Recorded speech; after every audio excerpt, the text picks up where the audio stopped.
Bismillahirrahmanirrahim. Dengan menyebut nama Allah yang Maha Pengasih lagi Maha Penyayang.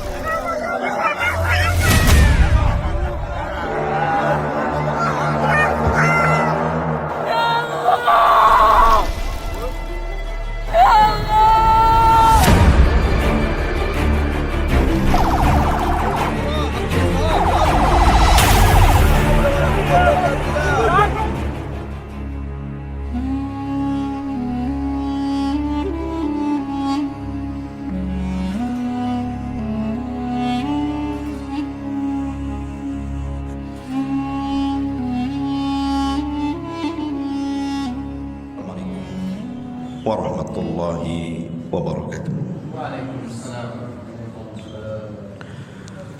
Alhamdulillah wassalatu wassalamu ala Rasulillah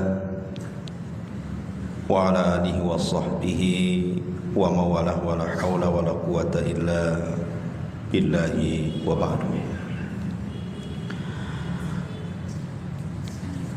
Hadirin dan hadirat yang dimuliakan Allah Subhanahu wa taala, alhamdulillah di malam hari ini kembali kita bisa duduk untuk bertalabul ilmi.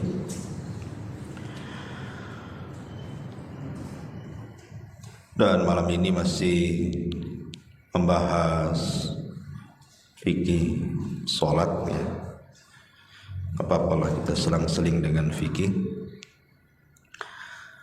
Dan kita akan menjelaskan tentang beberapa kesalahan fatal orang melakukan sholat sehingga sebagiannya bisa membatalkan dan sebagiannya bisa mengurangi pahala, bahkan tertolak sama sekali sehingga sholatnya tidak sampai diangkat ke langit. Ma'asyiral muslimin yang dimuliakan Allah Subhanahu wa taala, sebagaimana yang ma'ruf sering antum dengar bahwa awal yang dihisab oleh Allah Subhanahu wa taala pada hari kiamat adalah salatnya. Sebagaimana hadis yang dikeluarkan Al-Imam At-Tabrani dalam kitab Al-Awsat dari Abdullah ibn Qard radhiyallahu anhu, Nabi sallallahu alaihi wasallam bersabda, "Awwalu ma yuhasabu bihil 'abdu yaumal qiyamati as-salat." Amalan hamba yang pertama kali dihisab di sisi Allah adalah salatnya. Fa in saluhat salatuhu saluha sairu amali. Kalau salatnya bagus sempurna, maka amalan-amalan yang lainnya dianggap baik. Tetapi wa in fasadat fasada sairu amali. Tapi kalau salatnya rusak, tidak memperhatikan, bahkan sampai membatalkan, maka amalan-amalan yang lainnya tidak dianggap. Dari sini kita tahu bahwa salat itu penentu. Sehebat apapun antum bersedekah, sekhusyuk apapun antum berpuasa, sebanyak apapun antum membaca Al-Quran, berzikir dan ibadah-ibadah yang lainnya, kalau solatnya bermasalah, maka yang lain ikut bermasalah. Makanya saya heran kalau datang Ramadan, banyak orang yang tidak solat, rajin pula dia puasa. Bahkan kalau ada yang tidak puasa, ditegur dia, kenapa kau tak puasa, katanya. Kalau ditegur, kamu aja sholat enggak, nanti dia ngeles pula, ya masih mending lah aku tak sholat tapi puasa, katanya. Jadi intinya bahwa ini kan kesalahan parah, ikhwan. Bahkan para ulama mengatakan puasanya percuma kalau orang meninggalkan sholat 5 waktu itu. Dan yang lebih hebat lagi kalau kita bicara tentang keutamaan sholat, ikhwan, salat itu justru amalan pertama yang akan masuk ke dalam kubur. dan akan membela orang yang ada di kubur.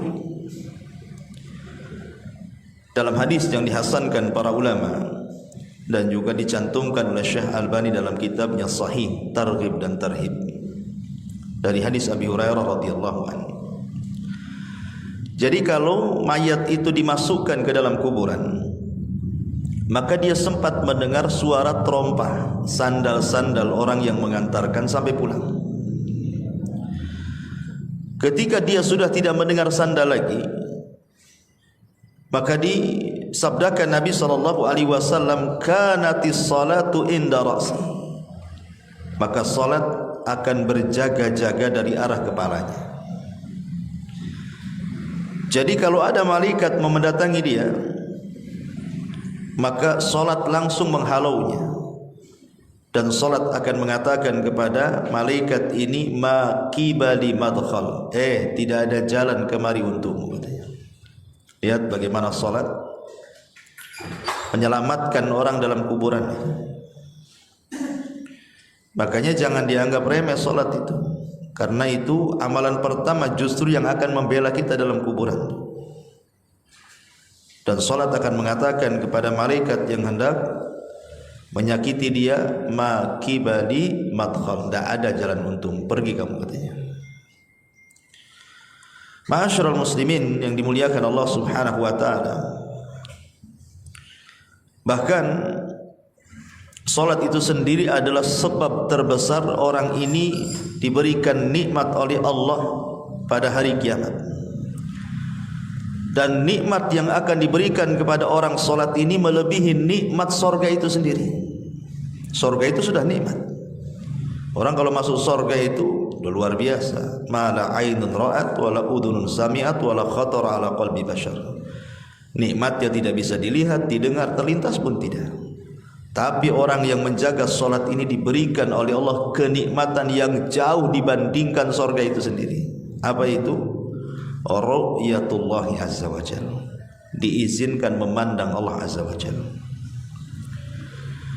Dan itu disabdakan di dalam hadis dari Jarir ibn Abdillah al-Bajali radhiyallahu anhu yang terdapat dalam Sahih Bukhari Muslim. Jadi kata Jarir ibn Abdillah al-Bajali, kunna julusan inda Rasulillah sallallahu alaihi wasallam id nadhara ila al-qamari lailata badrin. Kami sedang duduk-duduk santai bersama Rasul di malam hari, dan ketika itu sedang bulan purnama, terang-terangnya. Maka Nabi SAW kemudian menyuruh para sahabat untuk memandang bulan. Kata Nabi SAW, amma innakum satarawna rabbakum kama tarawna hadzal qamar la tudamuna fi ru'yatihi. Kalian kelak pada hari kiamat, kata Rasul, akan memandang Allah seperti kalian memandang bulan di atas itu. Artinya kalian tidak akan berdesak-desakan saat memandang. Siapa yang mau desak-desakan mandang bulan? Tinggal didongakkan ke langit, nampaklah bulan itu. Artinya bahwa Allah Subhanahu wa taala akan terlihat dan tanpa ada kesulitan untuk memandangnya. Tidak harus berdesak-desakan kayak antum nonton sepak bola itu kan. Tidak, cukup ke atas kiri nampak Allah. Tapi bukan Allah seperti bulan, bukan. Maksudnya yang disamakan ini melihatnya. Bukan zat Allah sama dengan bulan, tidak. Maksudnya melihat Allah sama dengan melihat bulan. Ya. Kemudian kata Nabi SAW, fa in istata'tum alla tughlabu an salati qabla tulu'i syamsi wa qabla ghurubiha faf'alu, kata Rasul. Maka jika kalian sanggup untuk tidak terkalahkan di dalam menjaga salat sebelum terbit matahari alias salat subuh, wa qabla ghurubiha, dan sebelum terbenam matahari alias salat asar, faf'alu, maka lakukanlah. Dengan itu kalian bisa memandang Rabb kalian. Jadi dari sini kata para ulama ketika memberikan catatan kepada hadis ini, Lihat bagaimana salat itu adalah sebab terbesar kita mendapatkan nikmat ru'yatullahi azza wajalla, bisa memandang Allah. Terutama orang yang menjaga 2 salat subuh dan asar. Jadi semakin kita banyak melakukan salat ditambah dengan yang sunnah-sunnah, maka semakin banyak pula kemudian kita akan memandang wajah Rabb kita. Bahkan ulama mengatakan kalau orang memperbanyak salat baik yang wajib ataupun yang sunnah, secara otomatis dia akan banyak berdiri. Ketika orang banyak berdiri di dunia, maka dia akan sedikit berdiri di padang mahsyar. Karena dia sudah sepanjang hidupnya berdiri terus untuk Allah. Tidak mungkin suruh berdiri lagi di padang mahsyar dengan waktu yang lama. Maka dia tidak akan lama-lama berdirinya di padang mahsyar itu, karena dia sudah terlampau lama berdiri untuk Allah ketika di dunia. Lihat bagaimana keagungan salat. Dan nikmat memandang Allah juga bagi orang-orang yang menjaga salatnya itu disebutkan di dalam surah Al-Qiyamah. Antum bisa baca pada ayat 22 sampai 32. Ketika Allah Subhanahu wa taala menceritakan tentang kenikmatan penduduk sorga dan kenikmatan dan azab penduduk neraka, Allah katakan wujuhu yawma idzin nadhirah. Wajah-wajah orang-orang yang beriman pada hari itu berseri-seri. Kenapa? Ila rabbiha nadhirah, karena mereka mampu memandang Allah. Tapi di sisi lain Allah mengatakan wa wujuhu yawma idzin basirah. Tapi wajah orang-orang kafir itu mereka bermuka suram. Kenapa? Tadhunnu an yuf'ala biha faqirah. Mereka yakin bahwa akan ditimpakan kepada mereka malapetaka yang besar. Kemudian Allah mengatakan kalla idza balagatit taraq wa qila man raq wa dhanna annahu al-firaq wal tafatis saqu bis-saq ila rabbika yauma idzinil masaq. Di sini syahidnya fala saddaqa wala shalla walakin kadzdzaba wa tawalla. Sekali-kali jangan seperti itu. Apabila nafas telah mendesak sampai di kerongkongan, dikatakan kepadanya, siapakah yang dapat meruqyah mengembalikan ruh ke dalam jasadnya?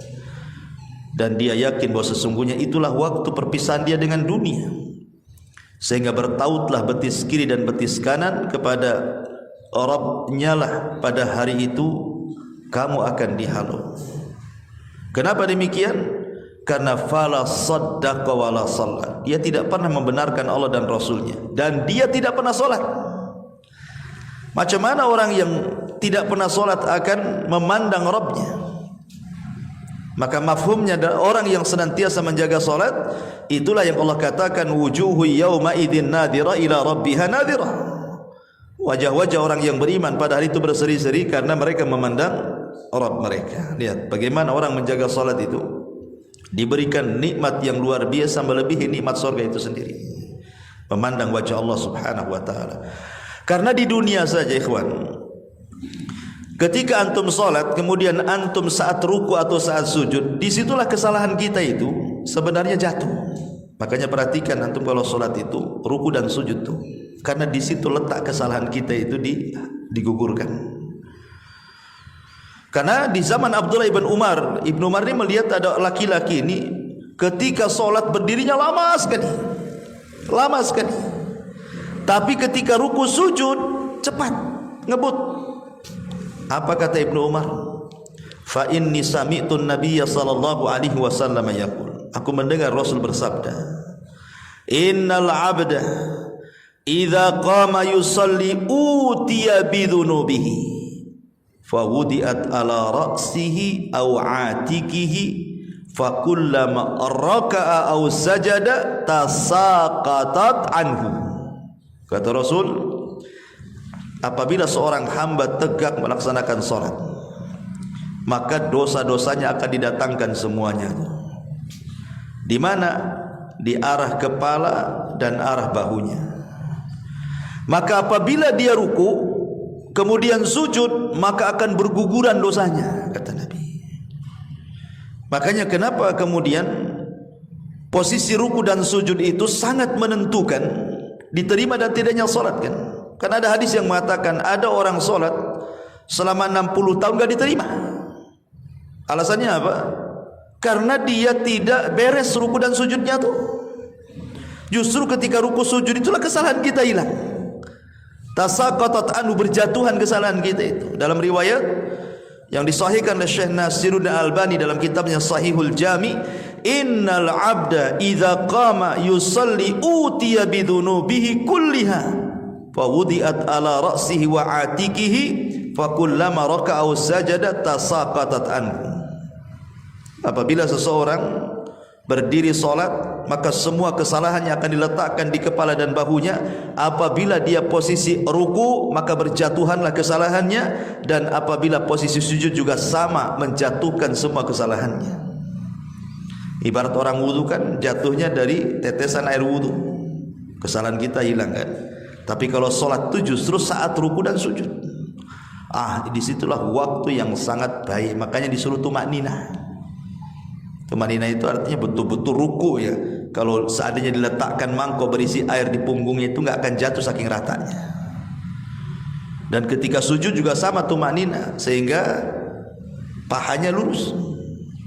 Ya kan, ada pahanya belok sini kalau terlampau dekat sujudnya, atau kalau terlalu jauh gini kali itu pahanya. Itu ya. Biasa aja lah ya, tidak tengah-tengah. Jangan jauh kali gitu ya. Jangan pula dekat kali. Ya, supaya pahanya itu jejak, bahasa kita apa jejak gitu ya, lurus lah kan itu ya. Jadi itu juga penting memperhatikan, karena justru di situ kesalahan kita akan hilang. Makanya dalam sebuah hadis Nabi SAW, dari hadis Abi Hurairah radhiyallahu an, Nabi bersabda, "Ara'aitum law anna nahran bi babi ahadikum."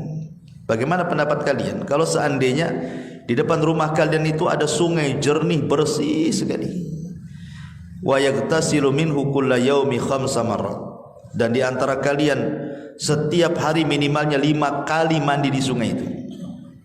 Hal yabqa min dharanihi syai'un, adakah daki-daki, kotoran-kotoran di badan itu nempel kalau antum mandi sehari 5 kali?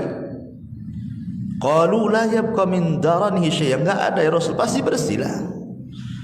Antum aja mandi sehari berapa kali? 2 kali kan itu. Ada juga yang 1 minggu tak mandi. Artinya kalau 1 hari lo mandi 3 kali dah bersih badan kita. Ini 5 kali itu, bayangkan apakah masuk angin antum? Tapi kalau antum melakukan 5 kali sehari setiap hari, apa enggak bersih badan itu? Kata Nabi SAW, fadzalikum mithlas salawatil khamsi yamhullahu biha khotoyaya. Itulah sama dengan solat juga. Kalau seandainya kita jaga solat 5 waktu, kemudian setiap ruku gugur kesalahannya, setiap sujud gugur kesalahannya, yamhullahu bihinna khotoya, maka kesalahan kita habislah. Kalau setiap ruku dijatuhkan kesalahannya, setiap sujud dijatuh, itu solat wajib saja tuh. Solat wajib saja berapa kali ruku sujud itu? Antum tambah lagi dengan sunnahnya, akalikan saja. Ya. Artinya keutamaan solat itu luar biasa. Gitu. Makanya kenapa sebenarnya kalau orang itu paham keutamaan di balik solat itu, terangsang dia solatnya nggak asal-asalan ya kan. Sayang gitu ya, setiap hari kita ini solat itu waktunya kita membuang dosa, tapi tidak ada dosa pula yang dibuang dari situ. Makanya Nabi SAW sangat memperhatikan kondisi solat, terutama dalam posisi ruku dan sujud itu. Baik, kita akan menyingkat beberapa kesalahan. Singkat aja ya kalau kita jelasin. Ada kitab bagus namanya Akhtaul Musallin, kayak karya masyhur Hasan Salman, salah seorang murid dari Syekh Albani itu. Bagus sekali ya, banyak itu. Tapi saya tidak mungkin mengemukakan semuanya karena waktu juga. Kita akan sesingkat-singkatnya saja. Kita mulai dari wudu dulu. Ya. Karena solat itu tidak sah kecuali dengan wudu. Pertama, terkadang orang ketika wudu lupa membaca basmalah. Ya. Memang pendapat yang sahih, orang yang lupa membaca basmalah itu sah wudunya. Tapi ada juga yang mengatakan harus diulang. diulang wudunya kalau dia lupa baca basmalah. Ini terjadi khilaf ulama, walaupun yang rajih sah wudunya, ya. Tetapi kan kalau sudah ada khilaf ulama seperti ini kan kita tidak tahu mana dikhawatirkan yang kuat yang batal, yang ataupun mungkin yang kuat yang tidak batal. Kita tidak tahu. Kalau sudah khilaf ini masalahnya repot. Makanya biar keluar dari khilaf ulama, baca saja. Ya, baca saja. Dan kalau ingat tidak ingat di awal baru ingat kemudian di pertengahan, ya nggak apa-apa kata ulama. Kita baca basmalah di pertengahan wudu. Ini yang pertama. Yang kedua, dalam gerakan. Ada gerakan-gerakan itu yang dalam sifat salat wudu Nabi tidak disyariatkan diulang. Seperti umpamanya mengusap kepala. Itu kan tidak disyariatkan diulang, cuma satu kali saja. Ya. Artinya ketika tidak disyariatkan diulang dan Nabi SAW hanya mengusap satu kali, jangan kemudian kita membuat syariat yang tidak diajarkan Nabi. Kalau yang lain bolehlah sekali basuhan atau 2 kali basuhan atau 3 kali basuhan yang paling banyak. Tidak boleh lebih juga. Ya, karena Nabi SAW mengatakan dalam sebuah hadis bahwa siapa yang menambah faman zada ala hadza au naqasa faqad asaa wa zalama. Siapa yang mengurang-urang atau menambah dari bilangan yang sudah ditentukan Nabi, maka dia telah salah wudunya dan telah melakukan kezaliman. Yang wajib itu 1 kali basuhan, yang 2 dan 3 itu sunnah hukumnya. Tetapi kalau memang Nabi SAW tidak mengajarkan kecuali 1 basuhan saja di kepala, ya sudah itu sajalah. Ngapain pula kemudian kita tambah? Ini kesalahan berwudu juga. Karena itu bisa menyelisih sunnah. Kalau sudah menyelisih sunnah kan mengurangi pahala jadi. Ya. Kemudian yang ketiga, kadang-kadang al-ghaflatu an ghaslil aqab. Kadang-kadang kita tidak memperhatikan ketika mencuci kaki. Yang lain bagus, berkumur-kumur, basuh muka, basuh tangan, kepala. Masalah ketika kaki asal-asalan main guyur saja. Ya kan? Padahal tidak cukup dengan mengusap. Makanya ketika Allah Subhanahu wa taala berfirman, "Idza kuntum ila sholati faghsilu wujuhakum wa aydiyakum ilal marafiq wamsahu bi ru'usikum wa arjulakum." Pakai fathah, bukan pakai kasrah. Karena kaki tidak diikutkan dengan kepala, tapi kaki itu diikutkan dengan tangan. Kalau kaki diikutkan dengan kepala berarti kan diusap. Tapi kaki ketika diikutkan dengan tangan artinya dicuci. Cuci itu bukan hanya sekedar mengusap, tetapi ada adalku, gosokan bahasa kitanya. Bukan hanya mengguyur air, mengusap, tapi ada gosokan, digosok-gosok kakinya, itu maksudnya dengan air. Ya, karena dikhawatirkan kalau seandainya hanya main banjur saja, ambil air main guyar-guyur, itu dikhawatirkan tidak menyentuh atau mungkin ada 1 titik 2 titik anggota wudu yang tidak terbasuh. Dan itu bahaya, kata Nabi SAW, wailun lil aqabi minan nar. Neraka wel bagi tumit-tumit yang tidak disentuh air wudu. Ya, jadi harus diperhatikan cuci kaki itu. Sebagaimana kita memperhatikan kumur-kumur, gerakan wudu, maka kaki itu juga yang kadang-kadang diremehkan. Diusap saja, kata para ulama, bermasalah, kecuali digosokkan. Ini tidak diusap, main banjur saja. Kan itu ya. Nah, ini juga yang harus diperhatikan ya. Karena bagaimanapun wudu ini yang menjadikan salat itu baik gitu. Nah, kemudian juga yang keempat, ada mutakhlilil asabi. Bukan hanya menggosok-gosok ketika mencuci tangan ataupun kaki, tetapi juga harus menyela-nyela. Kan dalam tangan itu kan ada ini daerah-daerah yang harus dijangkau dengan selaan gini kan. Nah, seperti begitu juga kaki itu. Kalau tangan mungkin masih lah gini-gini. Kadang-kadang kaki tidak. Nah, itu lo menyela-nyela juga bagian daripada sunnah. Karena Rasul mengatakan isbaghil wudu wa khallil bainal asabi. Sempurnakan wudumu dan jangan lupa menyela-nyela bagian yang harus disela itu, terutama di tengah-tengah jari itu. Ma'asyiral muslimin yang dimuliakan Allah Azza wa Jalla, banyak lagi. Taib, kita masuk kesalahan sebelum sholat. Tashbikul asabi. Ada orang yang ketika menunggu salat itu tashbik. Tashbik itu begini ya, begini. Ini tidak boleh. Saya lihat kan kadang-kadang saya lihat orang yang ketika nunggu salat tangannya begini. Nah kalau gini nggak masalah. Atau gini kedinginan gitu kan. Kalau gini ya ini yang nggak boleh. Tashbik itu memasukkan jari kanan kiri seperti ini, kemudian gini ya. Tidak boleh. Karena ada hadis Nabi SAW, "Idza tawaddaa ahadukum fi baitihi thumma atal masjid."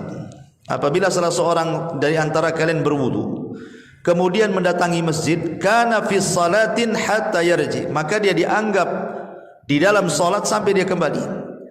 Kemudian kata Rasul, fala yakul hakadha wasabbaka baina asabi. Kata Rasulullah, jangan kalian lakukan seperti ini. Kemudian beliau sabbak, ya, menyatukan jari kiri kanan dan memasukkannya. Jangan seperti ini. Tak boleh seperti ini. Maksudnya dalam posisi menunggu sholat, ya, dalam posisi menunggu sholat saja. Antum masuk ke masjid, ini belum qomat. Nah itu yang dilarang. Tapi kalau sudah sholat di masjid antum mau duduk begini ya nggak ada masalah. Karena di sini larangannya adalah menunggu sholat, karena dianggap main-main. Ya, ini kesalahan juga sebelum sholat. Ini yang pertama. Yang kedua, al-israfil khuta ilal masjid, buru-buru. Ya, kayak mau dikejar-kejar apa gitu kan. Apalagi kalau sudah imam Allahu Akbar ruku. Wah, itu langsung takut gak dapat ruku. Karena dapat ruku dapat 1 rakaat masalahnya kan. Ya. Kadang-kadang wudunya asal-asalan kan. Karena buru-buru wudunya tuh. Karena ingin mengejar ruku, enggak perlu, ngapain pula. Kata Nabi SAW, "Fama adraktum fasallu wa ma fatakum fatimmu." Kalau kalian mendapatkan sempurna, alhamdulillah. Kalau kurang ya tinggal ditambah saja kok. Kenapa kemudian sibuk ngejar-ngejar? Yang lebih parah lagi dari rumah gitu ya, ngejar-ngejar motor di kebut-kebut, nabrak nanti. Ataupun lari-lari ngos-ngosan, enggak khusyuk nanti bacaannya itu. Karena dia harus ngatur nafas masalahnya. Jadi enggak perlu, kata Nabi SAW dalam sebuah hadis, "Idza thuwiba lis-salati," apabila dikomatkan untuk salat, fala ta'tuha wa antum tas'auna wa tuha wa alaikum as-sakinata wal waqar, kata Rasul. Maka jangan mendatangi dan kalian tergesa-gesa, tenang saja, santai saja. Ya, masuk ke masjid, tidak apa-apa. Apa yang didapati, alhamdulillah. Apa yang kurang, tambah. Selesai, apa masalahnya? Karena setiap gerakan solat itu dan bacaan itu berpahala ya kawan. Kita tujuan solat itu apa sih? Nyari pahala, bukan ngejar gerakan. Buat apa ngejar gerakan? Kalau seandainya antum ini umpamanya masbuk, ya, kemudian ikut imam, setiap gerakan dan bacaan itu berpahala. Karena ada orang yang nganggap rugi. Contoh nih, nganggap rugi itu, imam ini lagi tasyahud, kita baru datang, malas sih kita tasyahud. Karena dianggap nggak dapat 1 rakaat kan. Ditunggunya dia berdiri, nah, baru takbir Allahu Akbar. Anda ini cari gerakan, cari pahala. Langsung Allahu Akbar, takbiratul ihram, ikut tasyahud. Itu sudah dapat pahala walaupun tidak dapat rakaat, tapi kan kita dapat pahala di situ. Karena setiap gerakan dan bacaan dalam sholat itu ada pahalanya sendiri tuh. Sayanglah kalau seandainya kita luput dari pahala tuh. Karena kita diperintahkan untuk mubadarah, bersegera mengikuti imam. Nah, ini juga kesalahan adalah ketika israfil khuta, bersegera melangkah ke masjid. Ya. Tetapi juga jangan kemudian kita berleha-leha. Jangan berleha-leha itu maksudnya meremehkan gitu ya. Setiap hari lah antum masbuk gitu. Udah masbuk ditelat-telatin lagi. Taib. Kemudian juga yang ketiga adalah at-tanafful inda iqamatis shalah. Ketika qomat salat sunnah pula antum. Ya, dekat-dekat qomat ini nekat salat sunnah. Tahu dia nggak akan keburu sholat sunnah kan. Kalau sudah tahu jarak ke qomat itu sedikit, jangan sholat sunnah.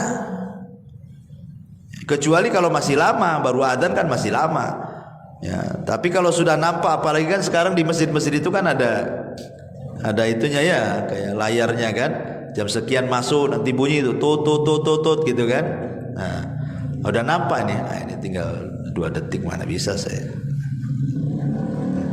Karena yang sudah sholat sunnah saja kalau didengarkan qomat batal kan gitu, dibatalkan, bukan batal sholatnya, dibatalkan. Kenapa dibatalkan? Karena dia rugi, kemudian dia memperjuangkan yang sunnah, kemudian luput yang wajib.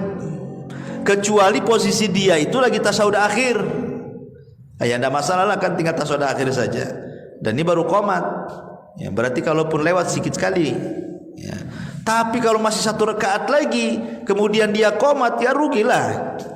Dan pasti dia pun tidak akan khusyuk, ya, nggak akan khusyuk dia, karena takut dia ketinggalan sholat wajib juga. Makanya kata Nabi SAW, "Idza uqimatis salatu fala salata illal maktubah." Apabila qomat dikumandangkan, tidak ada sholat kecuali yang wajib. Hadis dikeluarkan Bukhari Muslim. Kemudian ketika masuk ke dalam masjid, ini juga kesalahan, adamu taswiyatis shaf wa tarkus saddil faraj. Tidak langsung merapatkan shaf dan meluruskannya.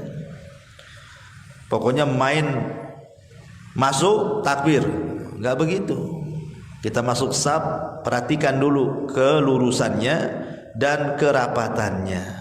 Baru setelah antum yakin antum sudah lurus, sudah rapat, baru takbir di situ.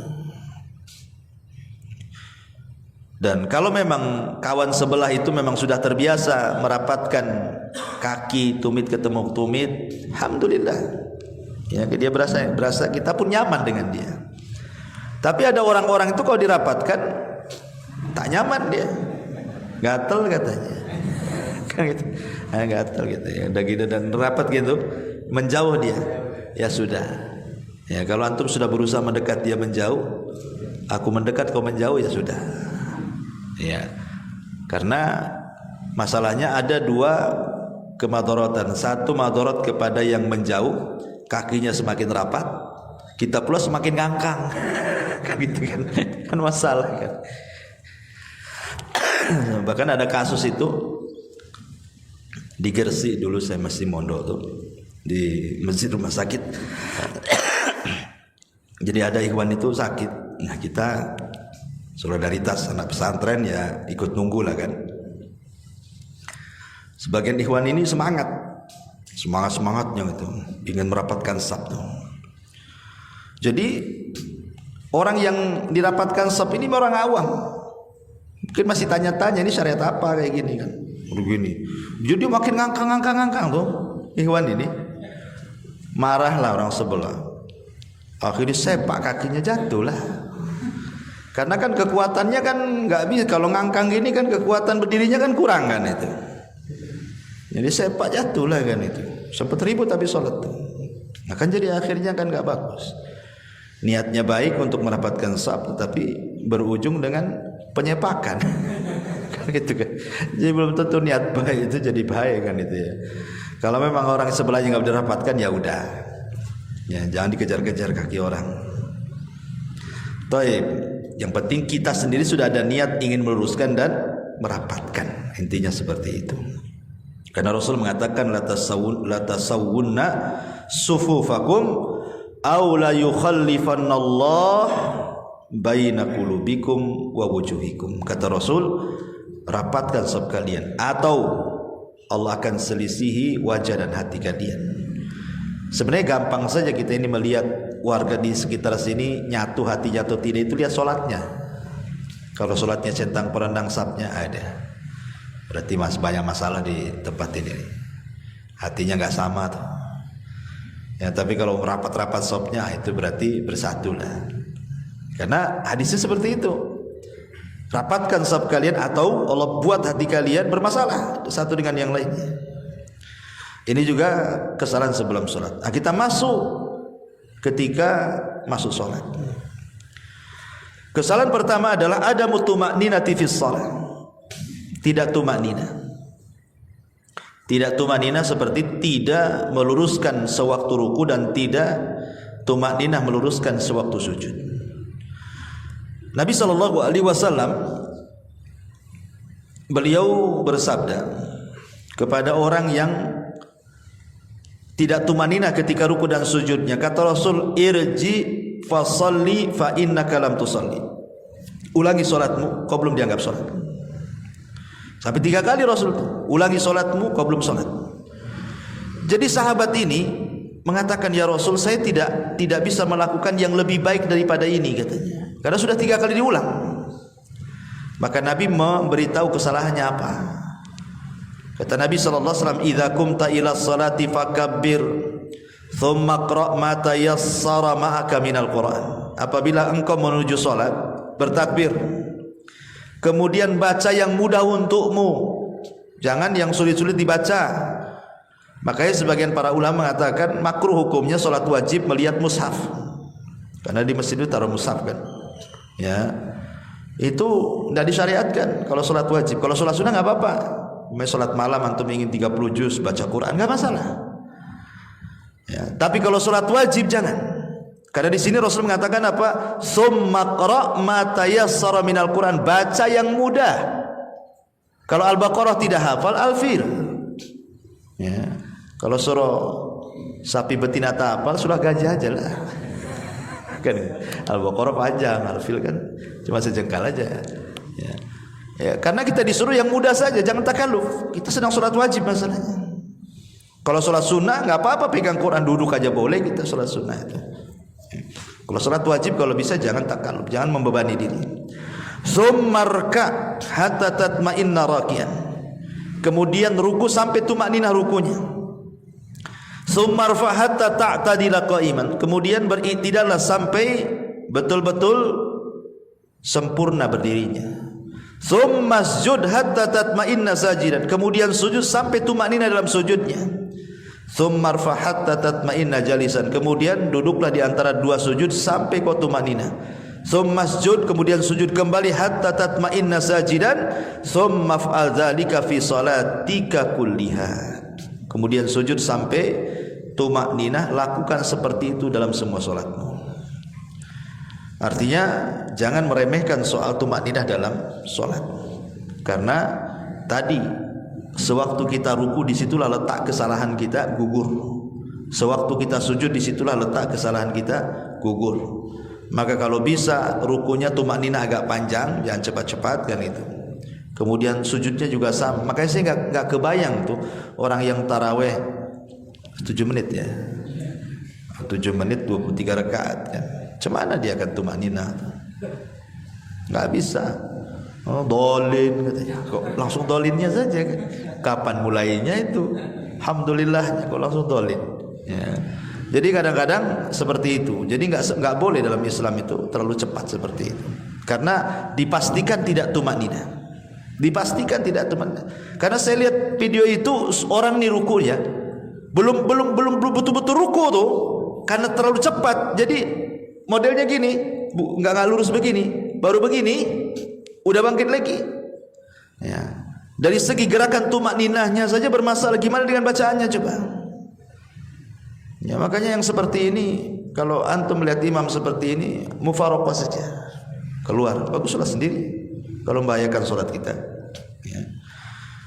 Ini juga yang pertama. Yang kedua, al-julus ma'al qudrati 'alal qiyam. Berdiri, duduk padahal dia sanggup berdiri. Kalau kita sanggup berdiri dalam sholat wajib, berdiri. Umpamanya antum habis kesandung, agak sakit lah kaki itu, tapi masih bisa berdiri. Ya, nggak ada alasan kalau masih bisa berdiri jangan duduk. Kecuali kalau dengan berdiri antum tidak tahan sakit gitu kan. Ya orang punya asam urat itu kalau berdiri memang sakit tuh, ya kan? Kayaknya dicucuk-cucuk gitu ya. Nah itu nggak masalah duduk kan, karena memang berdiri memadaratkan kan. Sebab kalau tetap berdiri dengan menahan sakit nggak akan khusyuk kan gitu dia bacaannya kan. Tapi kalau dia sanggup berdiri jangan duduk, karena berdiri dalam sholat wajib itu rukun. Kalau dia sanggup berdiri kemudian duduk batal sholatnya, karena meninggalkan rukun masalahnya. Lain kalau sholat sunnah boleh. Nabi SAW ketika di masa tuanya beliau sholat sunnah duduk. Tetapi Rasul memberikan arahan kepada kita, ketika kita sholat sunnah, pemain sholat malam antum sambil duduk, pahala orang yang sholat sunnah sambil duduk padahal dia bisa berdiri dapat separuh daripada sholat yang berdiri. Jadi pahalanya separuh. Ya. Taib. Kemudian juga kesalahan yang lainnya, yang nomor 3, musabaqatul imam. Dia imam belum bergerak sudah gerak dia. Ya, jangan sampai kemudian mendahului imam. Jangan bicara mendahului, gerakan sama saja tidak boleh. Apalagi sampai mendahului. Yang imam itu antum atau imam jadinya kan? Kan imam dijadikan itu untuk diikuti. Biarkan imam ruku dulu baru kita ruku. Enggak, imam belum ruku dia ruku. Seolah-olah dia yang jadi imam, imam ikut dia kan. Mana ceritanya? Maka Nabi SAW sangat melarang. Kata Nabi SAW, amma yakhsha ahadukum idza rafa'a ra'sahu qabla al-imam an yaj'alallahu ra'sahu ra'sa himarin aw yaj'alallahu suratahu surata himarin. Tidakkah takut salah seorang di antara kalian mengangkat kepala sebelum imam, Allah jadikan kepalanya seperti keledai atau bentuk kepalanya seperti bentuk keledai. Di zaman Imam Ibnu Hazm rahimahullahu taala ada cerita. Jadi ada yang mutakabbir, orang sombong. Dia enggak yakin dengan hadis ini. Masa sih kalau orang mendahului imam nanti kepalanya jadi keledai katanya. Jadi dia mau nyoba. Ya, betul-betul mau nyoba dia. Akhirnya dicoba sama dia. Sebelum imam mengangkat, tiba-tiba kemudian dia mengangkat kepala sebelum imam. Subhanallah, Allah berikan keajaiban. Langsung Allah adab seketika, kepalanya jadi keledai. Itu di zaman Imam Ibnu Hazm. Imam Ibnu Hazm itu imam dari Cordova sana, Maroko, ya, Andalus zaman dulu. Kitabnya namanya Muhalla, yang kata Ibnu Taimiyah tidak lengkap kalau perpustakaan tidak ada kitabnya Imam Ibnu Hazm. Lah di zaman Ibnu Hazm itu peristiwanya nih. Dari sini berarti betullah apa yang disabdakan Nabi SAW bahwa di antara umat ini, maksudnya umat Islam di akhir zaman itu akan terjadi apa? Khasfun wa qadfun wa maskhun, kata Rasul. Akan terjadi kepada umat akhir zaman itu khasfun. Khasfun itu kalau dilihat ke langit gerhana, tapi kalau lihat ke bumi berarti gempa. Berarti akan banyak gempa, kata Rasul, dan banyak gerhana. Memang gerhana tiap tahun. Di zaman dulu gerhana jarang-jarang, tiap tahun ada gerhana. Gempa pun hampir ada di mana-mana. Barusan gempa di Maroko kan. Kemudian qadfun, hujan batu, ya. Kemudian mashun, dirobahnya manusia. Ada sebagian mengatakan maksudnya dirobah tabiatnya dari tabiat manusia jadi tabiat binatang. Makanya banyak orang-orang itu kelakuannya kayak binatang tuh. Bukan kayak manusia. Kadang-kadang binatangnya nggak melakukannya, dia pula melakukan. Seperti siapa? Orang LGBT itu. Binatangnya nggak melakukan, dia aja melakukan. Kemudian ada juga yang mentafsirkan ala zahiriha, artinya dimaknai secara zahirnya. Maksudnya Allah merubah jasad manusia seperti jasad hewan, seperti kasusnya di zaman Imam Ibnu Hazm ini kan. Dia nyoba-nyoba, mana ada kalau saya mendahului imam kepala saya jadi keledai. Betul jadi keledai. Itulah makanya bagaimana Allah Subhanahu wa taala murka kepada orang yang menyelisih sunnah Nabi. Kemudian juga di antara kesalahan selanjutnya adalah adamul mubadarati ila dukhuli fi sholati hala sujudil imam. Tidak mau bersegera, imam lagi sujud, nunggu dulu dia. Imam lagi tasyahud, nunggu dulu. Pokoknya dia maunya ketika imam berdiri baru ikut dia.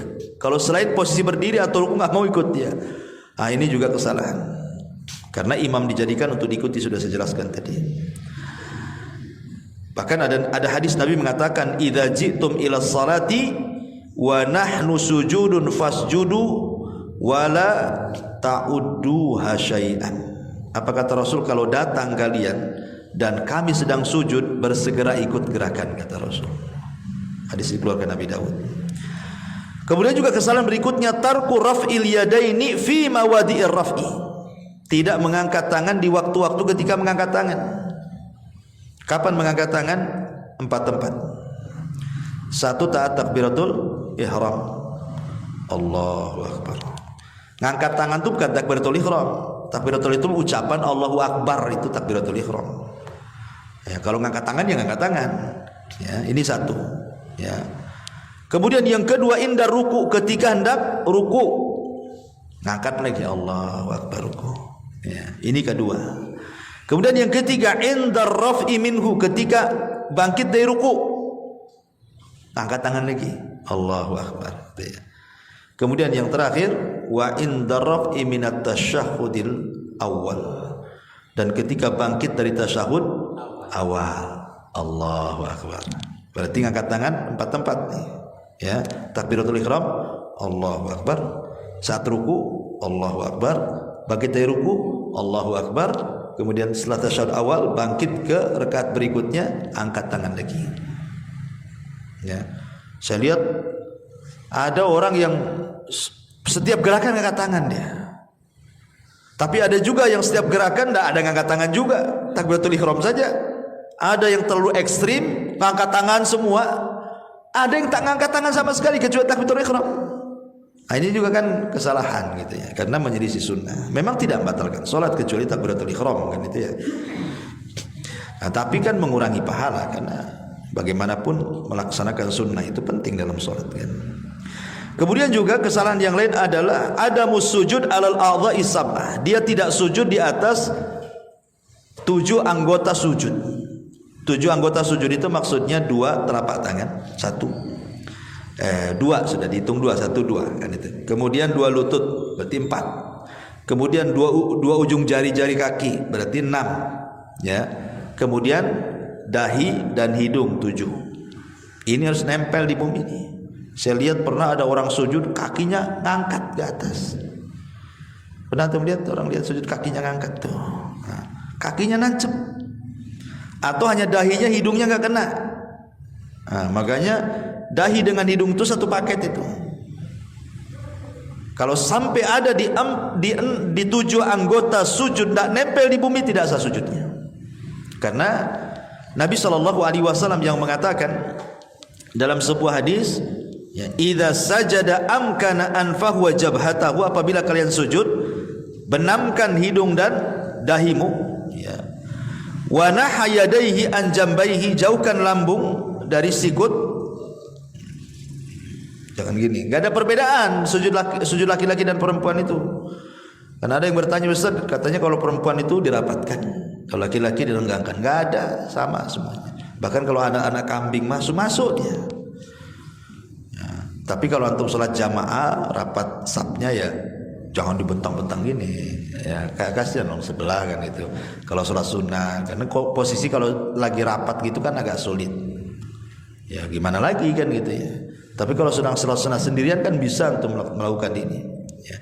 Kemudian kata Nabi SAW, wa wada'a kaffaihi hadwal mankibaihi, kemudian meletakkan kedua telapak tangan sejajar dengan bahu saat sujud. Wa kana yumakkinu rukbataihi, dan menancapkan kedua lututnya, wa atraf qadamaihi, dan ujung-ujung telapak kakinya. Berarti 2 ujung telapak kaki, 2 lutut, 2 telapak tangan, dahi dan hidung, itu disebut dengan arkan sujud. Ya, rukun-rukun sujud di situ. Nah, taib, kemudian kesalahan berikutnya adalah ketika sholat dia mengangkat suara saat berzikir. Ya sebelahnya keganggu. Karena ada orang yang dia saking khusyuknya dia nggak sadar waswes-waswesnya itu sampai mempengaruhi sebelah kanan sebelah kiri itu. Tidak boleh ganggu orang sebelah kanan kiri. Kenapa? Karena Rasul yang mengatakan ayyuhan nas inni imamukum. Wahai ala inna kullukum afan. Hadis ini dikeluarkan Imam Abu Dawud. Ala wa inna kullukum munaji rabbahu. Ingatlah kalian itu sedang bermunajat kepada Allah. Fala yu'dhiyanna ba'dukum ba'dha. Jangan menyakiti sebagian kalian dengan sebagian yang lainnya. Wala yarfa ba'dukum ala ba'din fil qira'ah. Jangan kencang-kencang kalian ketika membaca bacaan dalam salat. Nanti keganggu orang sebelahnya gak khusyuk. Lebih parah lagi loh, was-was gak sikat gigi lagi kan. Keluar semua baunya kan. Lebih parah lagi itu. Ya, jangan ganggu ya. Ingat, makanya ketika Rasul mengatakan, ditanya sahabat Rasul, apakah Tuhan kami ini jauh sehingga kita harus manggil-manggil? ataukah Tuhan kita ini dekat sehingga harus berbisik-bisik? Ya. Maka turunlah ayat wa idza sa'alaka ibadi anni fa inni qarib ujibu da'watad da'i idza da'an falyastajibu li wal yu'minu bila alam biarsyud. Apabila mereka bertanya soal keberadaanku, kata Allah, katakan ya aku dekat. Berarti tidak perlu teriak-teriak doa itu. Ya, karena Allah itu dekat. Ya, cukup dengan suara lirih saja Allah tahu. Kemudian juga kesalahan yang lain, qiyamul masbuk qabla taslimil imam at-taslimat tsaniyah. Ada orang masbuk ini kadang-kadang imam baru salam ke kanan, Allahu Akbar, udah berdiri dia. Ya. Tunggulah imam ini selesaikan salamnya.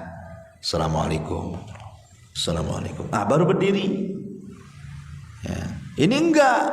Makanya kata Imam Syafi'i rahimahullahu taala, wa man sabaqahul imamu bi syai'in minas salati lam yakum liqada'i ma alaihi illa ba'da faraghil imami minat taslimataini, kata Imam Syafi'i. Orang yang telat masbuk datang, ketika hendak menyempurnakan sholat rakaat berikutnya, jangan bergerak sampai sempurna 2 salam imam. Sempurnakan 2 assalamualaikum, assalamualaikum. Baru kita berdiri yang masbuk tuh. Ya. Mau kemana juga tuh buru-buru.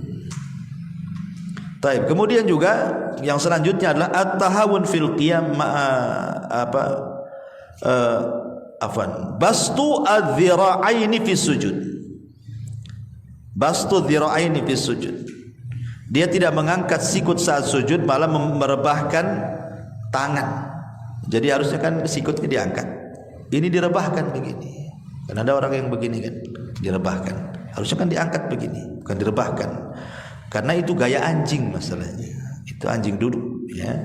Kata Nabi SAW, idza sajadta fadha kaffaika warfa mirfaqaika. Kalau sujud, letakkan kedua telapak tanganmu, jauhkan kedua sikutmu. Karena Nabi mengatakan, i'tadilu fis sujud wa la yabsutu ahadukum dira'aihi imbisatal kalbi. Di sini ada larangan. Tidak boleh salah seorang kalian ketika sujud itu seperti duduknya anjing. Berarti harus dijauhkan dari lambung. Ya. Kemudian yang berikutnya, kasratul iltifat wa ra'ful basari ila sama. Banyak tengok-tengok ataupun memandang ke langit, dan wa adamun nadhar ila maudhi'is sujud asna'is shalah, dan tidak memandang ke tempat sujud saat salat ketika berdiri. Memang ada khilaf ulama, apakah saat antum berdiri Allahu Akbar pandangan kita itu ke depan atau ke tempat sujud? Abu Hanifah berpendapat, kalau tidak salah Abu Hanifah, lupa saya, Imam Malik, pokoknya antara dua inilah, disunahkan ke depan pandangannya. Allahu Akbar berarti ke depan. Kenapa? Karena berdalil dengan ayat Al-Qur'an, fa aina ma tuwallu fa thamma wajhullah. Dimanapun kau memandang, disitulah wajah Allah. Jadi boleh memandang ke depan. Tapi sebenarnya Allah mengatakan tidak, ke tempat sujud. Jadi begini, gitu maksudnya. Jadi ada dua pendapat ya. Ada yang mengarah ke depan, ada yang mengarah ke tempat sujud. Ya, tapi yang rajih menghadap ke tempat sujud. Ya. Nah, tapi sebagian yang lain tidak. Dia tidak mengarah ke depan ke tempat sujud. Dia bela-belo aja tuh. Nggak tahu itu dia kenapa, melamun kali ya. Ya. Apalagi kalau umpamanya ada cicak jalan kan, perhatiin cicaknya kemana masuk. Lagi sholat kan itu kan bahaya. Apalagi kalau sampai kawin makin husul lagi. Nengoknya kan. Jadi jangan sampai gitu. Karena itu kenapa? Itu bagian daripada dia sedang kecurian setan itu. Bukan kecurian dompetnya, tidak, tapi husu dia dicuri setan. Ikhtilas syaitan. Wa huwa yakhtalisu min ikhtilas syaitan, kata Rasul. Dia sedang dicuri itu sama setan husunya tuh. Taib. Kemudian yang selanjutnya adalah ad-dukhulu ilal masjid bi rawaihil khabitha. Dia tidak menjaga keharuman badan. Ya, harusnya ya kalau sholat itu, kalau sholat sendiri nggak apa-apa, tapi kalau sholat jamaah ya kalau bisa agak harum lah pakaian itu. Ya, udah maaf ketiaknya bau gitu kan, udah nggak pakai parfum, yang sebelahnya itu udah menikmati betul. Karena masalah jadinya, kawan. Antum kalau nggak mandi minimal pakai parfum. Sudah tak mandi nggak pakai parfum, aduh lebih bangkai dari bangkai nanti. Gitu ya. Jadi ya Nabi itu suka berparfum.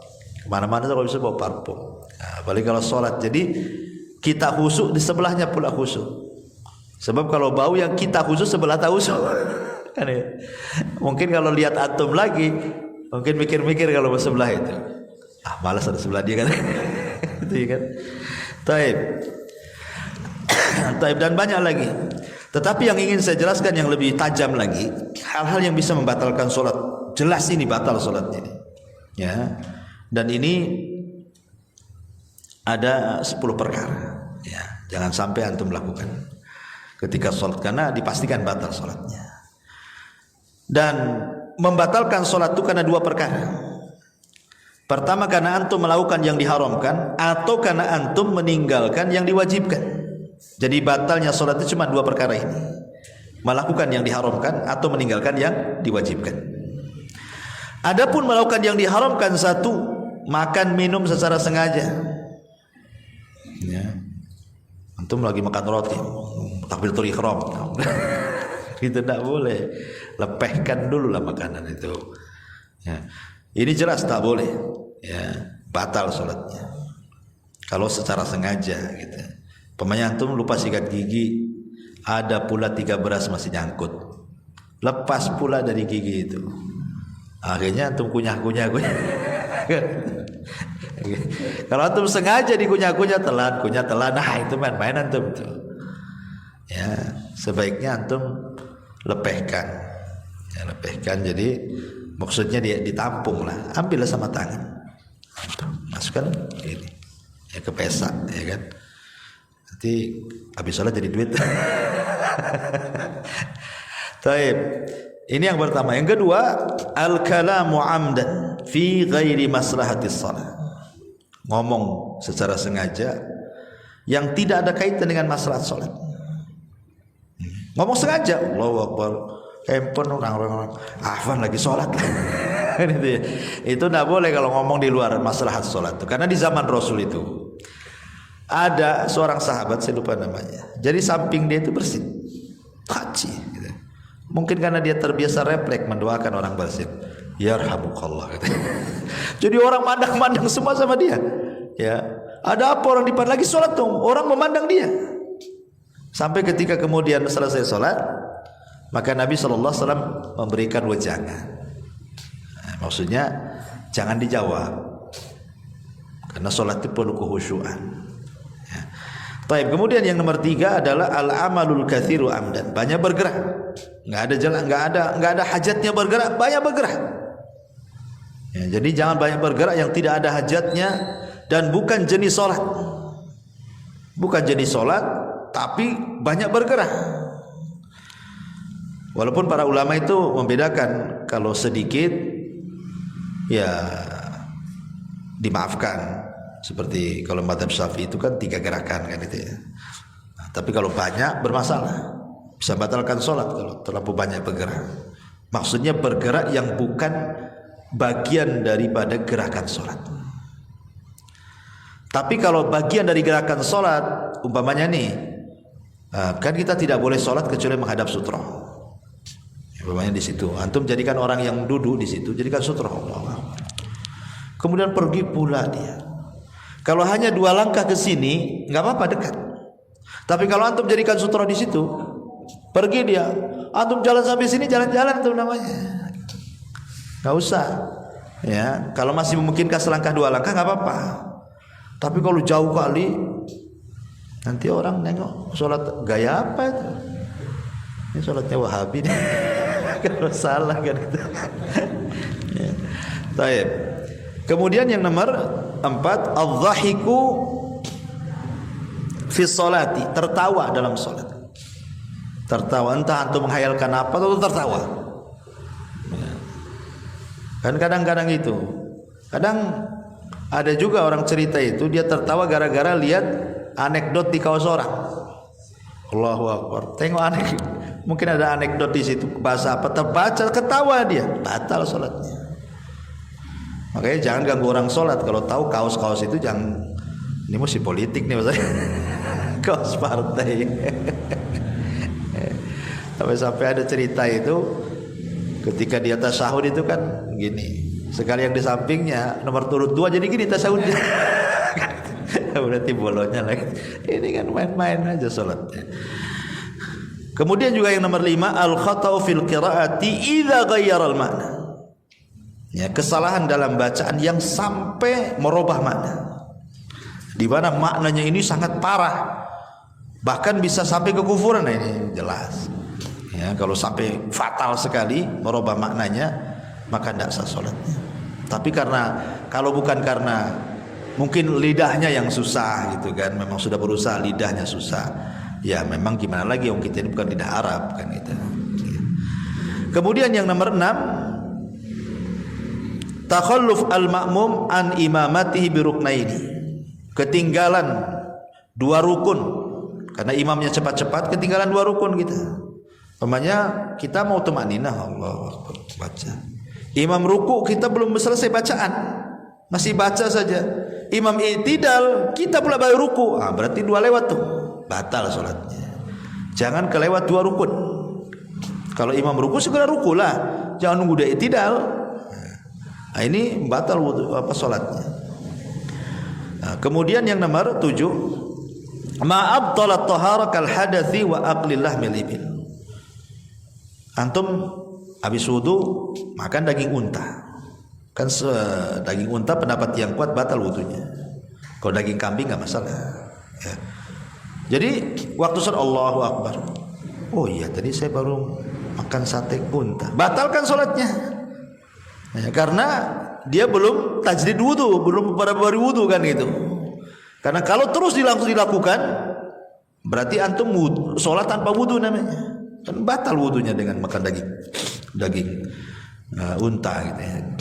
Atau antum yakin bahwa antum kentut, memang tak ada ledakan dan juga tak ada bau pula gitu kan, sehingga antum nyantai aja, kan nggak nampak juga sama orang. Sayang tinggal lagi tasawuf akhir lagi, aduh katanya tinggal sedikit lagi pula cus gitu keluar, ya batal. Nggak masalah, diulang kan pahala juga gitu. Kenapa sayang? Kemudian juga yang nomor 8, kashful aurati amdan, membuka aurat secara sengaja. Kalau tidak sengaja nggak apa-apa. Contoh antum pakai sarung, ya lupa nggak pakai celana dalam, waktu sholat Allah melorot. Ya tapi kan maksudnya sholat sendiri bukan di masjid, bahaya kalau di masjid. Nah itu kan nggak sengaja kan, karena mungkin kurang kencang, maka langsung diambil pasang, itu nggak membatalkan sholat. Ya karena tidak sengaja kan, dia melorot jatuh, langsung diambil lagi. Nah begitu maksudnya. Tapi kalau sengaja nggak boleh, ya batal sholatnya. Kemudian yang nomor 9 adalah al-inhiraful katsir an jihatil kiblat. Serongnya dari kiblat terlalu jauh. Kayak dulu kasus di masjid mana itu, dia bukan ngadap ke Mekah, ngadap ke Singapura. Gitu. Wah, aneh ini katanya, orang ngadap ke Mekah, ini ngadap ke Singapura. Ini udah parah kan itu ya. Jadi kalau sikit ya nggak apa-apa. Kalau umpamanya antum mereng sikit dari kiblat nggak apa-apa, karena kita nggak mungkin narik benang dari Ka'bah ke sini kan. Kalau kita pasang benang di tali ya betul-betul lurus kan ya. Tapi kan kita nggak narik benang, sehingga kita bisa lah kira-kira. Kalau menceng-menceng sedikit nggak apa-apa. Tapi kalau parah gitu ya, apalagi sampai 180 derajat itu sama dengan membelakangi. Nah, itu ya batal sholatnya. Kecuali kalau sholat sunnah. Kalau sholat sunnah mengharap kemana saja nggak masalah. Ketika di kendaraan maksudnya ya. Tapi kalau sholat wajib tetap. Makanya kenapa dalam ketentuan syariat itu sholat wajib tidak boleh dilakukan di atas kendaraan. Rasul tidak pernah melakukan sholat wajib di atas kendaraan. Nah, ketika Syekh Utsaimin ditanya bagaimana hari ini di pesawat, kalau turun nggak mungkin kan itu, maka dibolehkan inda darurah, dalam kondisi darurat. Jadi sholat wajib di atas pesawat itu boleh karena darurat. Tapi kalau tidak darurat, masih bisa lah. Kan turun pesawat ini jam 4:30, berarti ke maghrib masih lama, bisa lah, nggak usah sholat asar di atas pesawat. Turun karena masih ada waktu untuk sholat asar. Tapi ini turun jam 7 nih, ada mungkin juga sholat asar dijamah dengan maghrib. Terpaksalah kemudian di atas pesawat. Kemudian juga yang nomor 10 di sini, wujudun najasati ala badani wa thiyabi. Ada najis pula di badan kita, di pakaian kita. Mungkin waktu antum gendong anak antum kencing, antum tak tahu kan gitu ya. Pas sholat kalau kok pesing nih. Nah, baru ingat, oh iya anak saya tadi kencing. Batal sholatnya. Ya, karena dia tahu ada kencing anaknya di situ kan. Ya, atau saya tambah umpamanya dia salam sebelum selesai membaca bacaan, main salam duluan. Mungkin mau buru-buru mau pusal kali ya. Jadi baru baca syahadat, belum sholawat udah main salam tuh. Nah, selesaikan dulu bacaan-bacaan itu, kemudian salam. Kalau memang pemanya yang sunnah-sunnah nggak dikerjakan ya nggak apa-apa. Seperti berlindung dari 4 perlindungan kan sunnah saja dibaca. Allahumma inni a'udzubika min adzabi jahannam wa min adzabil qabri wa min fitnatil mahya wal mamat wa min fitnati syarri masiihid dajjal. Itu kan sunnah saja dibaca. Kalau itu nggak dibaca nggak apa-apa. Tapi kalau tahiyat, syahadat, sholawat itu harus dibaca. Ya, nggak boleh tinggal gitu ya. Ini karena bisa membatalkan sholat nantinya. Nah ini diantara sebagian, sebenarnya ini sebagian karena juga waktu ya. Ya mudah-mudahan bisa dipahami. Kita tutup sampai di sini. Subhanaka bihamdika asyhadu an la ilaha illa anta astaghfiruka wa atubu ilaik. Allahu taala alam. Assalamualaikum warahmatullahi wabarakatuh.